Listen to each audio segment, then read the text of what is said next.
আগামীকালকে আর্জেন্টিনা খেলবে ইজিপ্টের সাথে, কিন্তু ইজিপ্টের সাথে ম্যাচটা কি এত সোজা হবে কিনা আজকের বিষয়টা হচ্ছে সেটা।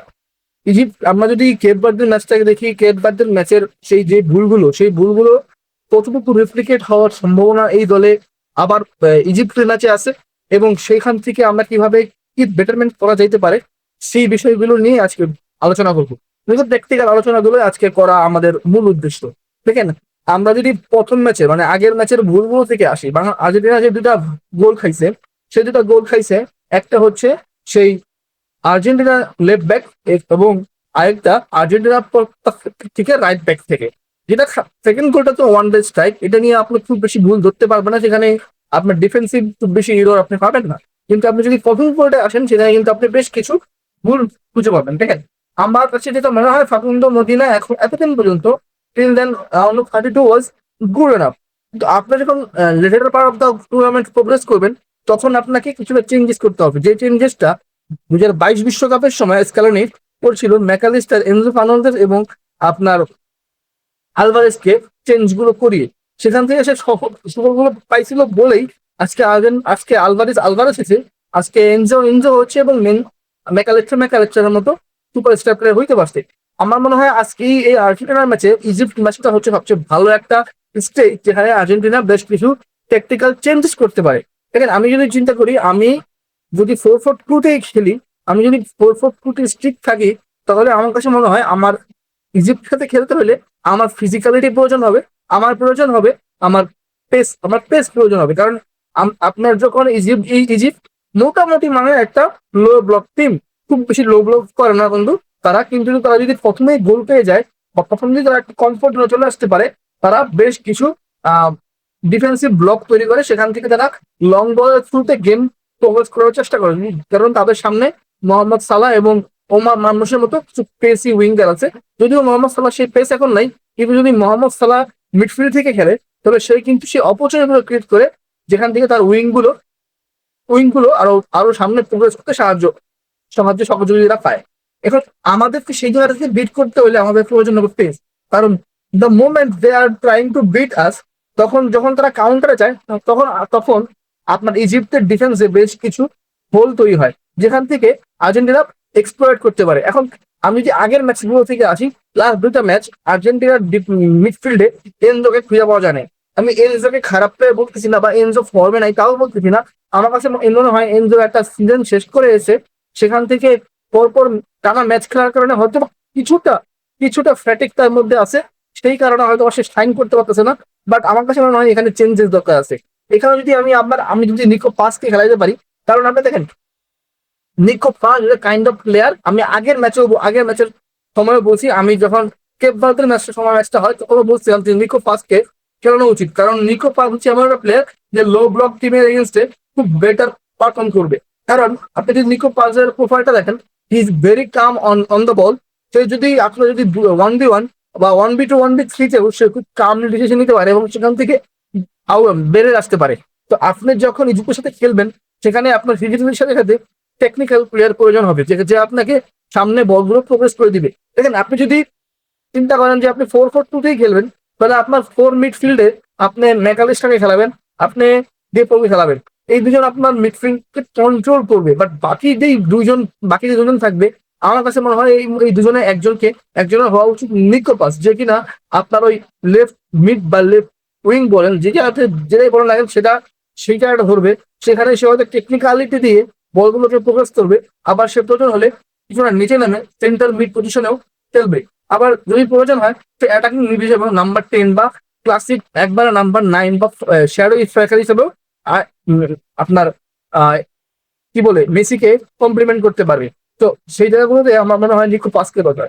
আবার আমি যেটা বলছি পেসের কথা, সেখানে আমার মনে হয় গুলিয়ানো সিমিওনেকে এই ম্যাচে স্টার্ট করানো উচিত। দেখেন, আমার কাছে মনে হয় যে এই ম্যাচে গুলিয়ানো সিমিওনে একটা ভাইটাল রোল প্লে করতে পারে। কারণ আমরা যখন দেখবো যে ওই আপনার অপোনেন্ট হাফে যখন স্পেসগুলো তৈরি হবে, সেগুলোকে কুইকলি রিকভার করার জন্য আপনাকে সেখানে প্রয়োজন হবে একটা গুলিয়ানো সিমিওনেকে। আবার আসেন, গুলিয়ানো সিমিওনে খেলালে আপনি আরেকটা যে বেনিফিটটা পাবেন, সেটা হলো ডিফেন্সিভ সলিডিটি। আপনি যখন গুলিয়ানো সিমিওনের প্রোফাইলটা যদি দেখেন, তাহলে দেখবেন he is running through out his wing continue আপনি সে উপরে উঠে সে নিচে নামে, আবার উপরে আবার নিচে নামে, ডিফেন্সিভলি বেটার পারফর্ম করে। আপনার যখন মদিনাকে খেলাবেন বা আপনি মদিনাকে খেলান বা মন্ত্রীকে খেলান, যাকে খেলান না কেন, তাকে একটা কমপ্লিমেন্ট বা ব্যাকআপ দেওয়ার জন্য আপনাকে সিনিয়রের মতো একটা প্রোফাইল দরকার হবে। এই ম্যাচে যখন আপনার স্ট্রেংথ দরকার হবে, আপনার যখন পেস দরকার হবে, অপোনেন্টের হাফগুলোকে এক্সপার্ট করার জন্য, আপনার যখন চিন্তা করবেন যে মেসিকে আপনি প্রোভাইড করবেন, আপনি আপনার স্ট্রাইকে যদি আমি আজকে আবারও সেই মার্টিন লাউতারো মার্টিনেজকে খেলাই, তাহলে তাদেরকে যদি ফ্যাসিলিটেট করতে হয়, আমাকে পেস দরকার হবে, কারণ বলগুলোকে রিসিভ করতে হবে, বলগুলোকে কন্ট্রোলে আনতে হবে। গেমটা কন্ট্রোল করতে হলে আমার ডিফেন্সিভ যেমন সলিডিটি দরকার, আমার উপরেও সেভাবে কন্ট্রোলটা নিজের কাছে রাখা দরকার। পায়ে বল দিয়ে খেলবে যেন কোনো সন্দেহ নাই। আপনি যদি মিডফিল্ড কন্ট্রোল করতে চান, তাহলে আপনার কাছে ডেপো বা আপনার কাছে ম্যাকালেক্টরের মতো প্রোফাইল আছে। কিন্তু আপনি যদি বল করতে যান, তখন আপনার প্রকার হবে নিকো বাদের মতো একটা প্রোফাইল।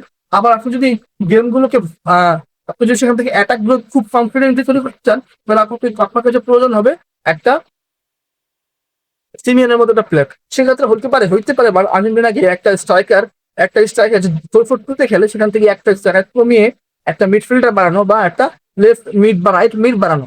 কারণ সেখান থেকে আপনি দুইজনের সিনিয়র হয়ে খেলানোর একটা অপরচুনিটি পাবেন। তো আমার কাছে মনে হয়, এবং সেই মিড আপনি দেখেন, আপনি যদি গুলিয়ানো সুপারকে খেলান, মন্টিয়েল বা মলিনা যাকে খেলান না কেন আপনি, সে কিন্তু একটা বেটার আউটপুট দিতে পারবে। সে ডিফেন্সিভলি ও সলিডিটি হয়ে পারফরমেন্স দিতে পারবে। এবং আপনি যদি আমার মনে হয় যে মলিনাই খেলবে আসবে না হয়ে রাইট ব্যাকে। কিন্তু যদি রাইট ব্যাকে মলিনা খেলে, তাহলে মলিনা এবং এবং সিনিয়র যদি একই ক্লাবে একই সাইডে খেলে থাকে, তাহলে তাদেরকে একজন আরেকজনকে আরো বেটার কমপ্লিমেন্ট করতে পারবে। তো ওই জায়গা থেকে হলেও আপনাকে গুলিয়ানো সিমিওনকে এই ম্যাচে স্টার্ট করানো উচিত।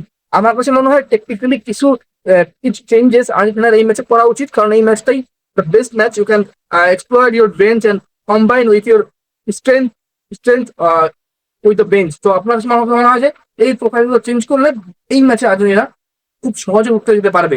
আপনার যেমন মিডফিল্ডে কন্ট্রোলটা থাকবে, তেমন আপনার অ্যাটাকিং প্রাইসটা কন্টিনিউ থাকবে। এবং আমার কাছে মনে হয় যে আর্জেন্টিনা এই সুইচগুলো করাতে পারলে আর্জেন্টিনা এই ম্যাচ থেকে আরো বেটার আউটপুট বাই করতে পারবে ফ্রম অল দ্য প্লেয়ার। এবার আসি যে ডিফেন্সের সেন্টার ব্যাক পার্সনটা কি হবে।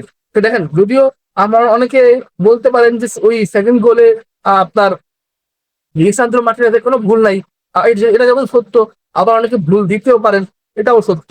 আবার আপনার দেখতে হবে যে আমার রোমেরো ইনজুড ছিল লাস্ট ম্যাচের সময়, সেই ইঞ্জুরি থেকে মাঠ ছেড়েছে, এবং তার ইঞ্জুরির কি অবস্থা সেটাও আমার দেখার বিষয়। তো এইসব বিষয়তে যদি রোমেরো ইনজুড থাকে, তাহলে আমাকে সেকেন্ডারি অপশন খুঁজতে হবে। সেখানে আমার কাছে ওটামেন্ডি আছে, সেখানে আমার কাছে সিরেসিয়া আছে। আপনার কাছে লাইন ব্রেকিং পাস প্রয়োজন হলে সেখানে সিরেসিয়া আপনাকে ভালো আউটপুট দিবে। আপনার যদি প্রপার ডিফেন্স সলিডিটি প্রয়োজন হয়, সেখানে আপনি একটু ওটামেন্ডিকে খেলাবেন। তো এইটা অবশ্যই ট্যাকটিক্যাল সুইচের উপর ডিপেন্ড করে যে আর্জেন্টিনা কোন প্রোফাইলে খেলতে চায়। সেখান থেকে ডিফেন্স থেকে কি বা আর্জেন্টিনা বল প্রয়োজন হবে, যেটা লিসান্দ্রো মার্টিনেজ গত ম্যাচে সেখানে ওই মেসিকে দেওয়া সেই পাঁচটার কথা বলতে হয়, যে সেখানে সেই লাইন ব্রেকিং পাসটা সে এখান থেকে দিয়েছে। যেহেতু লিসান্দ্রো মার্টিনেজ আছে লাইন ব্রেকিং পাস দেওয়ার জন্য, বলটাকে নিয়ে আগানোর জন্য, সেই ক্ষেত্রে আমার একটা ডিফেন্ডার লাগবে যে বক্সের ডিফেন্স করবে, ব্লকেট তৈরি করবে। সেখানে অথবা আমার প্রয়োজন হবে ওটামেন্ডিকে, সেখানে আমি হয়তো ডিফেন্সে ওটামেন্ডিকে খেলাবো। তো তারপর সাবস্টিটিউট করতে হলে আমি সেন্সিকে নামাবো। তখন দেখা যাবে ডিপেন্ড অন দ্য সিচুয়েশন কি ডিমান্ড করতেছে। বাট আমার কাছে মনে হয় এই জিনিসগুলো টুইট করতে পারলে আর্জেন্টিনা এখান থেকে বেটার কিছু আউটপুট বাই করলেও করতে পারে। তো আর্জেন্টিনা বেশি ইম্পর্টেন্ট, কারণ সাউথ আমেরিকান দলগুলো আস্তে আস্তে সবাই বের হয়ে গেল, আর্জেন্টিনায় হয়ে গেল এখন পর্যন্ত। আপনার স্পেন, আপনার মেক্সিকো ইংল্যান্ডের কাছে হেরে গেছে। আপনার ব্রাজিল একটা শকিং আউট নিয়েছে ফ্রম রাউন্ড অফ 16 থেকে। তো এখন আর্জেন্টিনাকে সাউথ আমেরিকান যেই ফুটবলটা সেটাকে ক্যারি করতে হবে থ্রু দ্য বিউটিফুল ফুটবল। আমার কাছে মনে হয় আর্জেন্টিনার কাছে যথেষ্ট সুযোগ আছে এই ম্যাচ থেকে রেকর্ড বাই করা। বাট হ্যাঁ, ওভার কমিট করা যাবে না, কারণ ওভার কমিট করলে আমার কাছে মনে হয় যে আমরা আর ব্রাজিলের মধ্যে একটা সিচুয়েশন দেখতে পারি।